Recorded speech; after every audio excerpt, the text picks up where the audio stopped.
So hello, good morning, good afternoon, good evening, not good night. Because Karthik Pardeshi is here from Shikram Institute for you. So basically आज का अपना topic है NATO, एनएटीओ या NATO. इसके तीनों pronunciation है, तो आप कोई सा भी प्रोनाउंसिएशन कर सकते हैं. तो नेटो का फुल फॉर्म क्या है? North Atlantic Treaty Organisation. तो सबसे पहले जानते हैं ये फॉर्म कब हुआ था.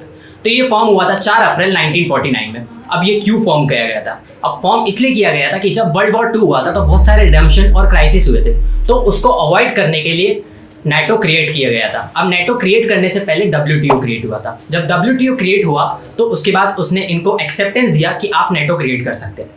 तो अब जब नेटो क्रिएट हुआ था तो स्टार्टिंग में उसमें 12 कंट्रीज थी. नाउ बेसिकली आज की डेट में 2022-2023 में इसमें 30 कंट्रीज है. एंड रिसेंटली इसमें फिनलैंड ऐड हुआ है. तो फिनलैंड ऐड होने के बाद इसमें अब ये 30 कंट्रीज का देश हो चुका है. अभी 30 कंट्रीज का संगठन जो है ये एक तरीके से आर्म फोर्स का संगठन है. आर्म फोर्स का संगठन से कहने का मतलब है कि सोल्जर्स की आर्मी है जो 30 देश की आर्मी है. ओके, सो अब इनमें 30 देश में से किसी भी एक देश पे अगर हमला होता है तो वो 30 कंट्रीज पे काउंट होगा.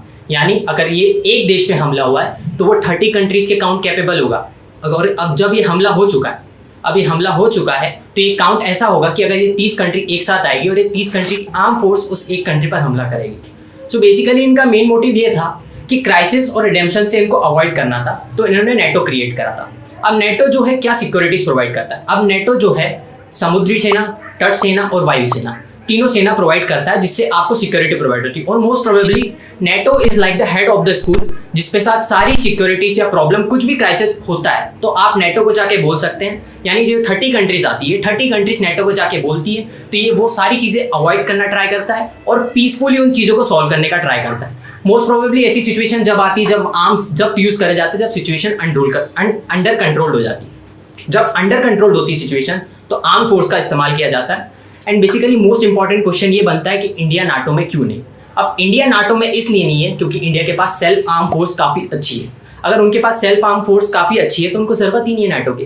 दैट्स व्हाई नाटो में इंडिया नहीं इंक्लूडेड है. अब नाटो में बेसिकली 30 कंट्रीज आती है और ये 30 कंट्रीज का एक संगठन है जिसको नाम दिया गया NATO, that is North Atlantic Treaty organisation.